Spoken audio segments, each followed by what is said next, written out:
नमस्ते।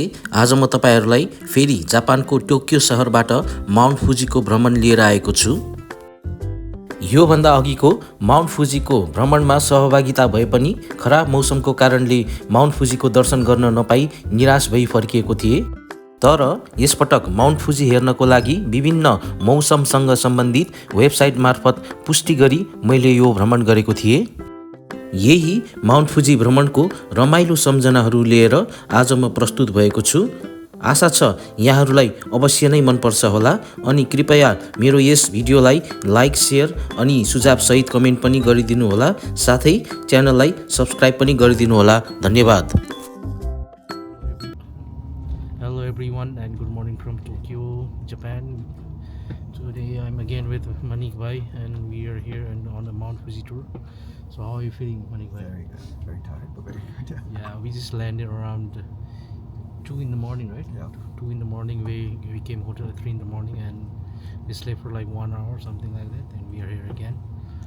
But I think you like this video and I hope you'll enjoy this video. And this is my second time in Mount Fuji. Last time I was here, I cannot see.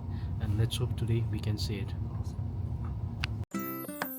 Yes Mount फुजी tour अन्तर्गत हामीलाई meeting point अर्थात् भेट्नको लागि निश्चित स्थान दिएको थियो अनि सोही स्थानमा भेला भई टुरको अङ्ग्रेजी भाषा बोल्न सक्ने गाइडलाई भेट्यौं। यो भन्दा पहिले माउन्ट फुजी टुरमा जाँदा छत्र बस्नेतजी मेरो गाइड नेपाली हुनुहुन्थ्यो भने यसपटक स्थानीय जापानिज हुनुहुन्थ्यो र यस दोस्रो माउन्ट फुजी टुरमा मैले छत्रजीको अनुपस्थितिलाई बेला बेला सम्झिरहे। स्थानीय जापानिज गाइडले हामीहरूलाई टोकियो सहर वरपरका संरचनाहरू आउँदा छोटो जानकारी दिँदै भ्रमणलाई आकर्षित बनाउनु भइरहेको थियो। माउन्ट फुजी जापानको सबैभन्दा अग्लो हिमाल हो र यसको उचाइ 3776 मिटर अर्थात् 12389 फिट रहेको छ। ज्वालामुखीबाट बनेको यो हिमाल अन्तिम पटक सन् 1707-1708 मा यसको ज्वालामुखी विस्फोट भए तापनि यसलाई अझै सक्रिय ज्वालामुखीको रूपमा राखिएको छ। अनि यसरी भ्रमण गर्दै जाँदा हामी पहिलो गन्तव्य चुरेइतो पगोडातर्फ लाग्यौं अनि त्यहाँ पुगी केही बेर पगोडाको भ्रमण अनि दर्शन गर्यौं। Because the god who resides in Mount Fuji is a very powerful god, actually, also very kind. And her name, I just told everyone, the name is called Konohana Sakura-hime, and she is goddess of Mount Fuji, goddess of cherry blossom, and goddess of birds. Usually one god or one title, but she got 3, which means she is the most powerful, one of the most powerful goddess. She knows them. So Manik Bhai, this is our first stop. We are at Chureito Pagoda, yeah?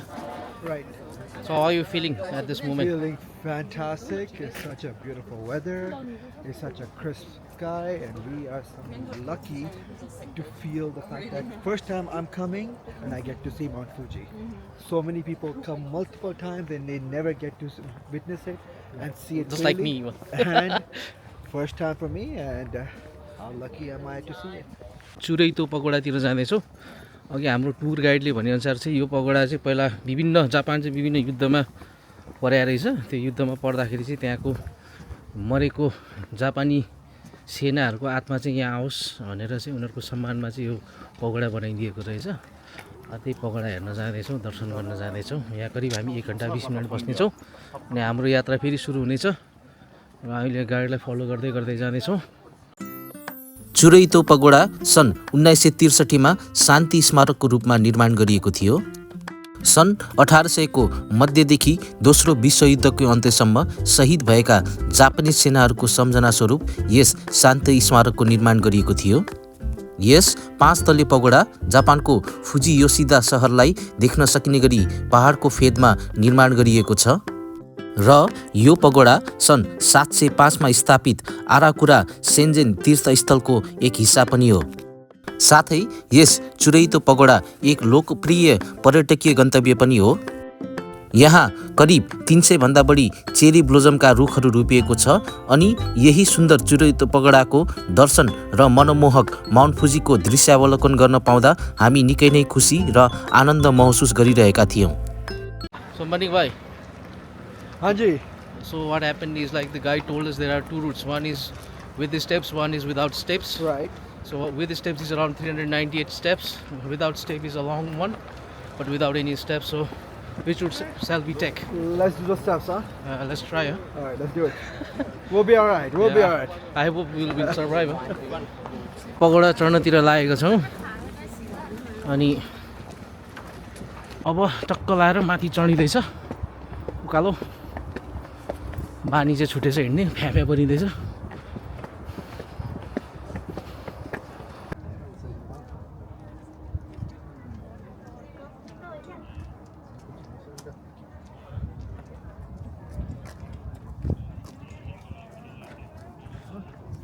Hi Eric, so he's our guide for today and I just want to ask you a few things. What's the special about Mount Fuji? Why people come here to visit Mount Fuji?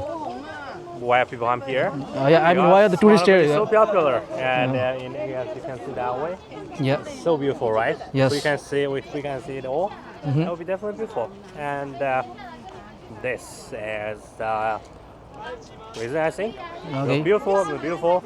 So we don't need a lot of we don't need a lot of reason. Just beautiful.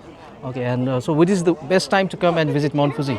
If you want to see the Mount Fuji, so better time actually is winter. Okay. Come here like the December, January, February, something like that. All right. But if you want to see the beautiful view nearby Mount Fuji, for example, like the cherry blossom or the beautiful mountain view, something like that, then maybe spring or a part of the summer, or even part of the autumn will be good.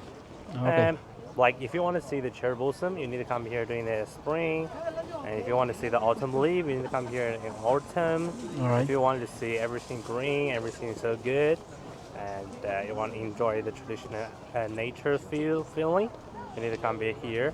You need to come here during the summer, something like that. Okay, thanks. So 4 seasons, 4 different view, 4 different options, 4 choice. That'll be good. Thank you. Thank Eric. you. यसरी स्थानीय guide एरिकले हामीलाई Mount फुजी सम्बन्धी विभिन्न जानकारी दिनुभएको थियो अनि चुरेइतो पगोडाको दर्शन र माउन्ट फुजीलाई नजिकबाट नियाले पश्चात हामीहरूलाई लन्चको लागि लगियो अनि लन्चको पश्चात लेक कावागुची तर्फ हाम्रो भ्रमण क्रमशः रह्यो। अब चाहिँ यहाँ लन्च खान आएको छौँ जुत्ता खोलेर यसरी यहाँको चप्पल लगाएर सफा गरेर राखेर चाहिँ हाम्रो यसरी यहाँ खाना खान आएको छौँ। मनिक भाइ चाहिँ भेजिटेरियन हुनुहुन्छ आज महाशिवरात्रिले गर्दा म चाहिँ ननभेजै छु स्टिल हैन। अब यहाँको टक्क जापानिज खाना खानेछौँ चाख्नेछौँ। अब अहिले चाहिँ लेक कावागुचीमा आइपुगेको छौँ अनि अब यहाँ वेदर चेन्ज भएको छ। अब अगाडिको माउन्ट फुजीहरू सबै ढाकिएको छ बादलले, तर निकै नै सुन्दर छ यो ताल अनि झलस्स हेर्दा हाम्रो पोखराको फेवा ताल जस्तै याद आएको छ। अनि ल हेर्नुहोस् प्रकृतिको अपरम्पार चाहिँ के भन्ने यो सुन्दरता निकै रमाइलो मनमोहक झलस्स हेर्दा हाम्रो फेवा तालतिरको जस्तै पनि देखिन्छ। टक्क माछा पुछ्रे अगाडि भएको फेवा ताल जस्तै तर टक्क ढाकिएको हैन। ल हेर्नुहोस् कति रमाइलो छ लेक कावागुची अहिले। So Manik bhai, how are you feeling at the moment? Fantastic. Look at this. Look at the view. Look how beautiful it is.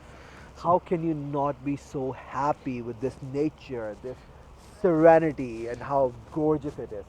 Mind you, the weather does change quite a bit. So it's getting a little cold, but overall, fantastic.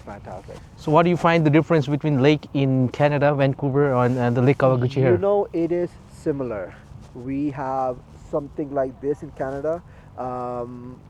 It's a little nippy, it's very cold.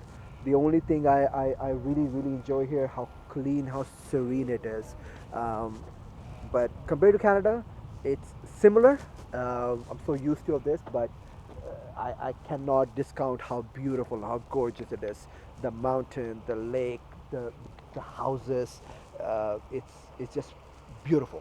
चाहिँ यो लेक Kawaguchi नजिकैको चाहिँ सुन्दर ताल हुँदै हामी चाहिँ यहाँ सोभिनियर पसलतिर यसो घुमफिर गर्न जाँदैछौँ। थरीको सामान चाहिँ माउन्ट फुजीलाई चाहिँ पर्यटन प्रवर्धन गर्नलाई यहाँ सोभिनियर जस्तो हैन उपहार जस्तो राखेको रहेछ हैन। यसरी बनाएर राखेको रहेछ यहाँ।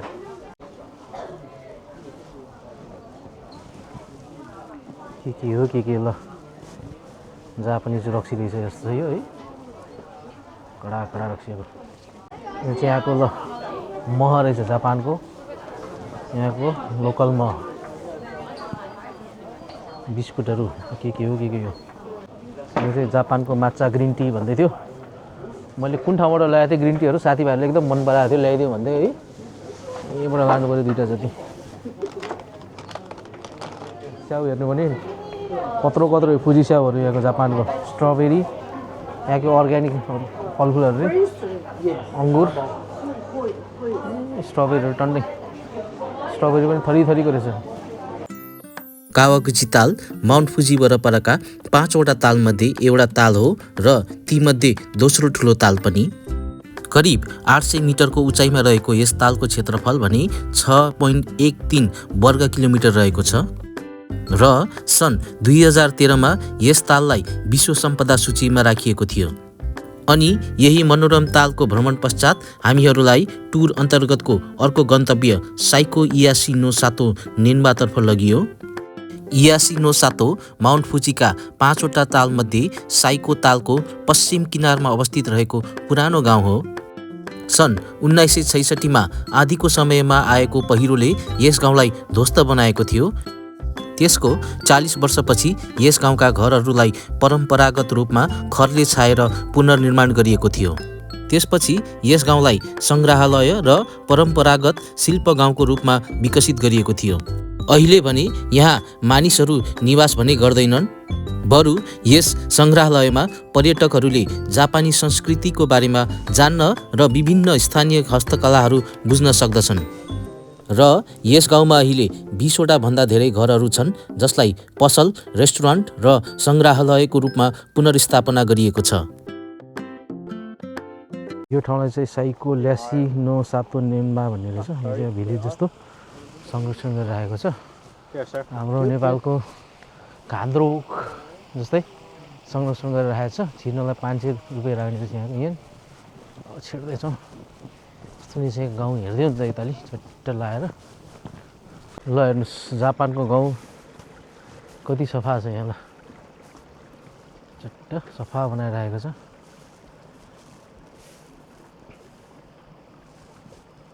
यहाँ हेर्ने भने पानी सङ्लो पानी बगाएको छ चट्ट लाएर fresh water Japanese used to be short guys so that's why see they are so short को कटाना भनेको पहिलाको तलवार यस्तो लामो भनेर चाहिँ मान्छे चाहिँ पहिला 5 फिटको पनि हुँदैन थियो 4 फिट जान्छन् हैन तर तलवार चाहिँ हुन्थ्यो यत्रो लामो थियो अब चाहिँ हामी यहाँको ओरिजिनल हाउसमा जाँदैछौँ ओहो जङ्गल पनि the jungle looks so deep dark यो चाहिँ पुरानो घरहरू हो पुरानो ओरिजिनल हाउस यसरी बस्थे पहिला जापानिजहरू यसरी इयासी नो सातोको भ्रमण सँगसँगै हाम्रो माउन्ट फुजीको एक दिने भ्रमण पनि सकिएको थियो माउन्ट फुजीको भ्रमण निकै नै रमाइलो भएको थियो र यो मेरो दोस्रो पटकको भ्रमण पनि थियो पहिलोचोटि आउँदा बिना अनुसन्धान गरी आएकोले खराब मौसम भएर माउन्ट फुजीको दृश्यावलोकन गर्न असमर्थ भएको थिए तर सो दुःख यसपालिको सुखद भ्रमणबाट मेरो चाहना पुरा भयो तपाईहरूलाई पनि माउन्ट फुजी भ्रमण गर्ने इच्छा भए नोभेम्बरदेखि फेब्रुअरीको महिना एकदम उपयुक्त हुनेछ र टुर अथवा भ्रमण गर्नु अगाडि माउन्ट फुजी देखिन्छ कि देखिँदैन भनेर इन्टरनेटमा सजिलै चेक गर्न सक्नुहुनेछ आशा छ तपाईहरूलाई यो मेरो माउन्ट फुजीको टुर अवश्य नै मन पर्यो होला कृपया यस भिडियोलाई लाइक शेयर अनि सुझाव सहित कमेन्ट गरिदिनु होला धन्यवाद This is the end of our video and this is behind us is the original house of the Japan at this place and I hope you guys really enjoyed our video and we also have really nice fun we learned the Japanese history we are so happy to be here on the Japanese rare beauty and we are so happy to see Mount Fuji and how do you feel Manik bhai It's words cannot describe it. It's really amazing, peaceful, serene, really awesome. You guys definitely should come here and see how beautiful this place is. And that's all for today. Thank you for watching our video, and I hope you guys all enjoyed it a lot. Thank you. Bye-bye. Bye.